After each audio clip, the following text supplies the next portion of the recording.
Hello everyone. आज हम लोग रीडिंग नंबर 85 करने वाले हैं CFA लेवल 1 का पोर्टफोलियो मैनेजमेंट एंड ओवरव्यू। तो let's start. Describe the portfolio approach to investing. Now before we begin, एक चीज़ क्लियर कर दूं, हम लोग 3 पार्ट में कोई भी चैप्टर कवर करेंगे। सबसे पहले मैं एक इंट्रोडक्शन दूंगा, सेकेंडली बुक में मार्किंग करेंगे, और थर्डली एक प्रैक्टिकल एप्लीकेशन इसमें किस तरह काम होता है वो एग्जाम्पल्स के तौर पे अपने मार्क करेंगे, और अगर होगा तो साइड में नोट्स में भी लिख लेंगे। ठीक है, तो इस तरह हम लोग प्रोसेस और प्रोसीड करेंगे आगे। तो let's start. Portfolio approach to investing. तो इस चैप्टर में क्या बोला गया है, मैं एक ब्रीफ डिस्कशन दे देता हूँ। जैसे नॉर्मली अगर हम लोग इन्वेस्ट कर रहे हैं, सपोज करो खाली इक्विटी में इन्वेस्ट कर रहे हैं, ठीक है, तो इक्विटी में भी लार्ज कैप होता है, मिड कैप होता है, स्मॉल कैप होता है।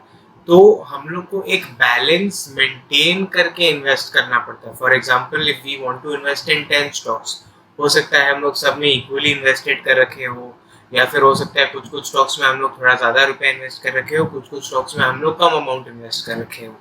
तो ये किस तरह हम लोग को डिसाइड करना है कि कौन से स्टॉक में ज़्यादा अमाउंट इन्वेस्ट करना है और कौन से स्टॉक में कम अमाउंट इन्वेस्ट करना है। या अगर हम लोग एक से ज़्यादा एसेट क्लासेस में इन्वेस्ट कर रहे हो, जैसे बॉन्ड्स हो गया, ऑल्टरनेटिव एसेट्स हो गए, स्टॉक्स हो गए, तो स्टॉक्स में कितना परसेंटेज ऑफ योर पोर्टफोलियो अपने इन्वेस्ट करेंगे, बॉन्ड्स में कितना परसेंट इन्वेस्ट करेंगे, बाकी एसेट्स में कितना परसेंट इन्वेस्ट करेंगे, क्या बेसिस पे ये सब इन्वेस्टमेंट होगा, ये सब हम लोग पोर्टफोलियो मैनेजमेंट में सीखेंगे। ठीक है, तो चलो तो अपने लेट्स स्टार्ट।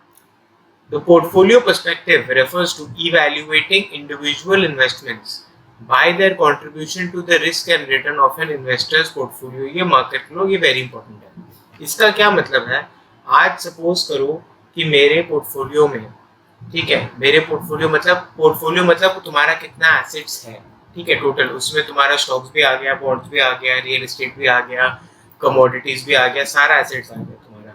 ठीक है, तो पोर्टफोलियो पर्सपेक्टिव क्या बोलता है, आज सपोज करो मेरा ऑलरेडी 10 करोड़ का एक पोर्टफोलियो बना हुआ है, ठीक है, तो उसके बाद अगर मेरे को कोई एक पर्टिकुलर ऐसे एसेट में इन्वेस्ट करना है, सपोज करो एक स्मॉल कैप का कंपनी है, स्मॉल कैप कंपनी है, हाईली रिस्की है, तो अगर उसमें अगर मेरे को अब बोला जाए कि आप इसमें सपोज 5 लाख रुपए इन्वेस्ट कर दो, तो ऐसे देखा जाए तो काफी रिस्की है, बट वो हो गया risk on an individual basis. अगर मैं पूरा पोर्टफोलियो के पर्सपेक्टिव से देखूं तो मेरे पोर्टफोलियो में 10 करोड़ रुपए है, 10 करोड़ रुपए हो सकता है पूरा का पूरा मान के चलो सेफ इन्वेस्टमेंट्स या mid size investments, mid level risk investments में इन्वेस्टेड किया हुआ हो।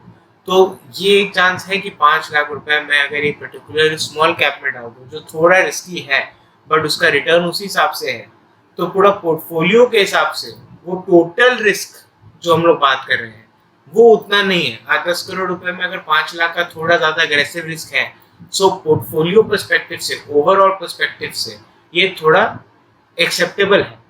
तो पोर्टफोलियो पर्सपेक्टिव को हम लोग एक और चीज कर सकते हैं, पोर्टफोलियो पर्सपेक्टिव को हम लोग थोड़ा यहाँ पे लिख लो मैक्रो लेवल। अच्छा, मैक्रो लेवल इकोनॉमिक्स में जैसे हम लोग पढ़ते हैं पूरा बड़ा हो गया, और माइक्रो लेवल हो गया थोड़ा इंडिविजुअल वाला, थोड़ा छोटा लेवल हो गया।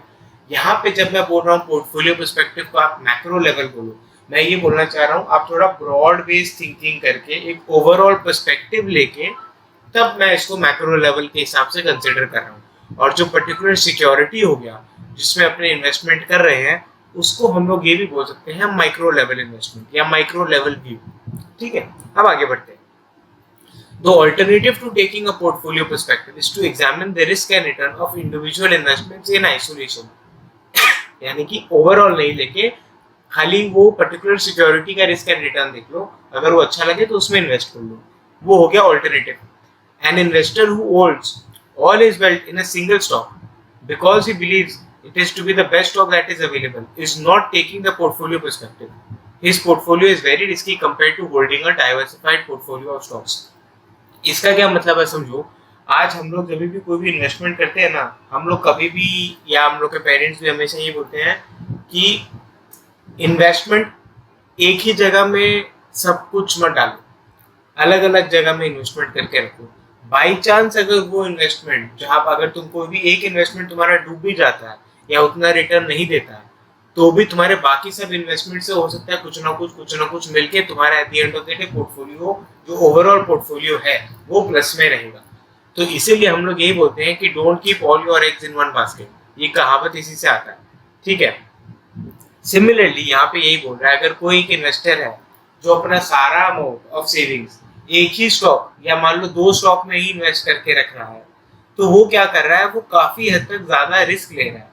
हो सकता है कि उसका पोर्टफोलियो जो एक स्टॉक का है या 2 स्टॉक का है वो एक्सेस रिटर्न कमा के दे। I am not denying that कि ये पॉसिबल नहीं है, डेफिनेटली पॉसिबल है। अगर वो स्टॉक अच्छा चलने लगे तो definitely it is possible, but वो जो रिस्क लेवल पे काम कर रहा है, यहाँ पे बात उसका हो रहा है। ठीक है, कि पोर्टफोलियो पर्सपेक्टिव कब हो गया और इंडिविजुअल पर्सपेक्टिव कब हो गया। सो अगर you have taken a concentrated position, यानी कि तुम्हारा काफी हद तक पोर्टफोलियो एक पर्टिकुलर एसेट पे है, हो सकता है पूरा ही हो सकता है काफी हद तक हो, ये सब केसेस में क्या होता है, हम लोग माइक्रो लेवल जो हमने ऊपर बात की है कि इंडिविजुअल पर्सपेक्टिव का अपने काम कर रहे हैं and not the portfolio perspective. और यही अगर हम लोग सब चीज को एक अच्छे से डाइवर्सिफाई करके रखें कि सब एसेट्स में थोड़ा थोड़ा इन्वेस्ट करके रखें या क्या बेसिस बना के अपना इन्वेस्ट करके रखें, इसको हम लोग बोलते हैं पोर्टफोलियो पर्सपेक्टिव। ठीक है, modern portfolio theory concludes that the extra risk from holding a single security is not rewarded with higher expected investment returns। ये वाला लाइन को वेरी इंपॉर्टेंट करके मार्क करके रखो for short question in the exam. वापस से पढ़ेंगे, modern portfolio theory क्या बोलता है, मॉडर्न पोर्टफोलियो थ्योरी ये बोलता है कि एक ही सिक्योरिटी अगर मान लो तुम्हारा या फिर एक कॉन्सेंट्रेटेड सिक्योरिटी में भी, मतलब कॉन्सेंट्रेटेड पोजीशन बना हुआ है एक सिक्योरिटी में या एक ही सिक्योरिटी में तुम्हारा सारा रुपया डाला हुआ है, तो उसमें जो तुम एक्स्ट्रा रिस्क ले रहे हो डाइवर्सिफाई नहीं करके, that is not rewarded with higher expected investment returns. Normally हम लोग को ये बताया जाता है यार, the more risk you take the more you should expect your returns, higher risk should imply higher returns, otherwise why will anyone take that extra risk, right. But modern portfolio theory यही बोल रहा है कि अगर आप single security में काम कर रहे हो, ठीक है, if you are holding only a single security, तो वो जिस अमाउंट ऑफ रिस्क लेके चल रहा है that is not worth that extra expected returns. वो रिटर्न उतना नहीं बढ़ेगा जितना रिस्क के हिसाब से उसको प्राइस्ड है। Conversely, diversification allows an investor to reduce the portfolio risk without necessarily reducing the portfolio's expected return। ये बोल रहा है कि अगर आप एक स्टॉक के बदले आप 4 स्टॉक या 5 स्टॉक में भी इन्वेस्ट करके रखोगे ना, थोड़ा बहुत डाइवर्सिफिकेशन भी करके रखोगे ना, डाइवर्सिफिकेशन मतलब एक से ज्यादा एसेट्स पे इन्वेस्टमेंट, ठीक है, रिस्क तुम्हारा डाइवर्स हो गया, डिस्ट्रीब्यूट हो गया, उसको डाइवर्सिफिकेशन बोलते हैं। ठीक है, तो ये बोलना चाह रहा है कि अगर अपने 5-6 स्टॉक्स में भी अगर इन्वेस्ट करके रखे, तो उसमें जो लेवल ऑफ रिटर्न उस पोर्टफोलियो से आएगा कंपेयर टू वन पोर्टफोलियो जहाँ पे एक ही एसेट हो, ज्यादा डिफरेंस दोनों में नहीं होगा, बट जो रिस्क लेवल पे डिफरेंस होगा वो बहुत इनॉर्मस होगा, वो ये बोलना चाह रहा है। ठीक है, अब अपने सीधा यहाँ पे आएंगे, benefits of diversification. One measure of the benefits of diversification is the diversification ratio. It is calculated as the ratio of the risk of an equally weighted portfolio of n securities to the risk of a single security selected at random from the n securities। इसमें यह बोलना चाह रहा है कि अगर मान लो तुम्हारे पास एक पोर्टफोलियो है, उसमें 10 एसेट है, सब में अपने 10% अपना पोर्टफोलियो का इन्वेस्टमेंट सब में इक्वली वेटेड अपने कर रखे हैं, सब में 10% इन्वेस्ट कर रखे हैं, तो उसमें जितना रिस्क है पूरा पोर्टफोलियो में कंपेयर टू वो 10 सिक्योरिटी, सिंस सब इक्वली वेटेड है, कोई भी एक रैंडम सिक्योरिटी उठा लो और उसमें कितना तुम्हारा रिस्क है, दोनों को कंपैरिजन जब हम लोग करते हैं तो उसको हम लोग बोलते हैं डाइवर्सिफिकेशन रेशियो। यानी कि जो difference between the risk of the two portfolios, जिसमें एक रैंडमली पिक करके उसमें पूरा मैंने सिंगल सिक्योरिटी में कितना रिस्क है compare to the second portfolio जहाँ पे 10 सिक्योरिटीज है, सब में अपने इक्वली वेटेड करके रखे हैं, दोनों का जो डिफरेंस आ रहा है उसको हम लोग बोलते हैं diversification ratio.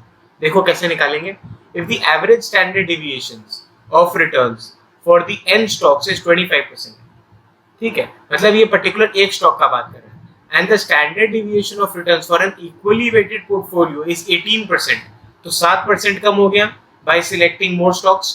The diversification ratio is 18/25, that is 72। ठीक है।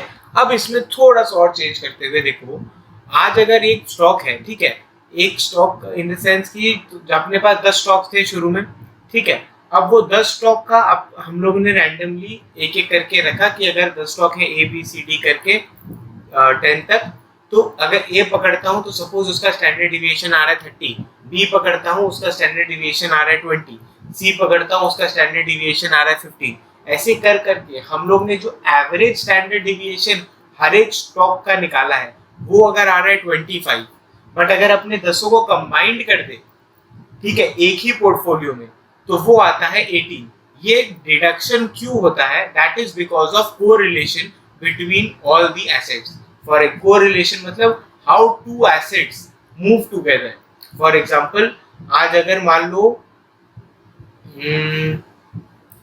बैंक निफ्टी या निफ्टी अपसाइड में है, ठीक है, बट हो सकता है फार्मा सेक्टर उस समय थोड़ा डाउनसाइड में हो। अगर बैंक निफ्टी अपसाइड में रहेगा, हो सकता है फार्मा सेक्टर थोड़ा डाउनसाइड में हो।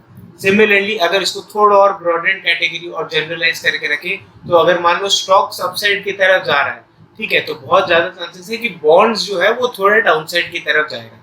दोनों का एक इनवर्स रिलेशन होता है, इनवर्स कोरिलेशन होता है, ठीक है, नॉर्मल केस सिनेरियोज में। तो ये सब में जब हम लोग अलग अलग एसेट्स को, नॉट नेसेसरीली स्टॉक्स आल्सो, ठीक है, यहाँ पे अलग अलग एसेट क्लासेस का भी बात कर सकते हैं हम लोग। अगर अलग अलग एसेट क्लासेस का बात कर रहे भी हैं या स्टॉक्स का भी बात कर रहे हैं, तो इस तरह हम लोग आराम से डाइवर्सिफिकेशन कर सकते हैं, एंड इसका ये बेनिफिट हम लोग को तब मिल जाएगा। If the standard deviation of returns for an equally weighted portfolio is 25, there is no diversification benefits and the diversification ratio equals 1. इसका क्या मतलब है कि correlation, यहाँ पे साइड में चाहे तो लिख लो, zero correlation between the assets और securities. अगर कोई सिक्योरिटीज में कोई भी कोरिलेशन नहीं है, सब अपने अपने हिसाब से ही चलते हैं, they are not dependent on the other, तो इस केस में क्या होगा, एक एवरेज स्टैंडर्ड डिविएशन एंड तुम्हारा standard deviation of an equally weighted portfolio दोनों सिर्फ एक ही रहेगा। सपोज तो यहाँ पे दोनों हो जाएगा 25/25 which will equal to 1. A lower diversification ratio indicates greater risk reduction benefit from diversification. तो हम लोग का गोल यही होना चाहिए कि एक लेवल ऑफ रिटर्न अगर है तो उसमें जो लोएस्ट डाइवर्सिफिकेशन रेशियो है वो हम लोग को चूज करना पड़ेगा। While the diversification ratio provides a quick measure of the potential benefits of diversification, an equally weighted portfolio is not necessarily the portfolio that provides the greatest reduction in risk. समझो ये बात को क्या बोला है? ये बोल रहा है कि अगर हम लोग ऊपर वाला एग्जांपल पकड़ते हैं कि इक्वली वेटेड करके हम लोग का 18 आ रहा है और इंडिविजुअल अगर करें तो 25 आ रहा है, ठीक है, तो इक्वली वेटेड इन इस केस में तो बेटर है, डाइवर्सिफिकेशन इसका रेशियो लो है, बट ऐसा जरूरी नहीं है कि इक्वली वेटेड ही सबसे लो हो। आज ये हो सकता है आउट ऑफ 10 स्टॉक्स मैं सब में 10% नहीं डालूं, मैं क्या करूं, कोई एक स्टॉक में 15 डालूं, कोई एक स्टॉक में 10% डालूं, कोई एक स्टॉक में 5% डालूं, कोई एक स्टॉक में 25% डालूं, कोई एक स्टॉक में 5% डालूं। इस तरह करके भी मैं बैलेंस कर सकता हूं।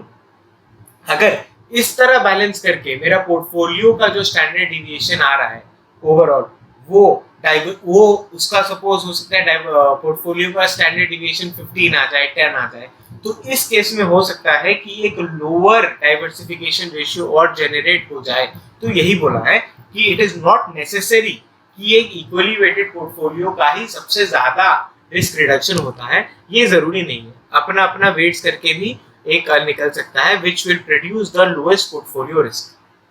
इसमें भी यही बोला है कंप्यूटर ऑप्टिमाइजेशन करके ये पोर्टफोलियो को अलग अलग वेट्स करके, अलग अलग एसेट्स में अलग अलग वेट्स करके, किसी में 10 देके, किसी में 20 देके, किसी में 5 देके, एक लोएस्ट पोर्टफोलियो रिस्क बन सकता है for a given group of securities. Last paragraph, portfolio diversification works best when financial markets are operating normally. Diversification provides less reduction of risk during market turmoil. During the periods of financial crisis, correlations tend to increase, which reduces the benefits of diversification. इसको very important करके mark करो line को, मैं समझा रहा हूँ। देखो, portfolio diversification सबसे ज्यादा या बेस्ट तभी काम करता है ना अगर नॉर्मल के सिनेरियो का मार्केट चल रहा हो। अगर मार्केट में क्रैश टाइप का हो जाए, जैसे अभी कोरोना टाइम में क्रैश आ गया था, तो उस समय diversification will not help. Stocks और बॉन्ड्स दोनों एक साथ ही घटेंगे शुरू में, कमोडिटीज भी एक साथ घट जाएंगे, सारे स्टॉक्स एक साथ घटे थे कोरोना टाइम पे, जैसे फाइनेंशियल क्राइसिस के टाइम पे, या फिर कोई और भी मार्केट टर्मोइल की वजह से, कुछ भी रीजन की वजह से, अगर कुछ market is not in the normal state जो हम लोग नॉर्मली बोलते हैं, ठीक है, और यहाँ पे इवेंट ड्यू टू इवेंट्स की वजह से चेंजेस आ रही हो, तो ये सब सिचुएशंस में portfolio diversification does not help. Diversification जो हम लोग करते हैं ना, ताकि रिस्क कम हो जाए, क्योंकि कोरिलेशन इज लेस देन 1, वहां पे उस सेंस में क्या होता है, कोरिलेशन इंक्रीजेस टुवर्ड्स 1, और जितना ज्यादा कोरिलेशन बढ़ेगा तुम्हारा डाइवर्सिफिकेशन बेनिफिट्स उतना ही घटेगा। Hence during market turmoil the correlations tend to increase, which reduces the benefits of diversification. So this was LOS 85A. अब नेक्स्ट क्लास में हम लोग 85B से स्टार्ट करेंगे।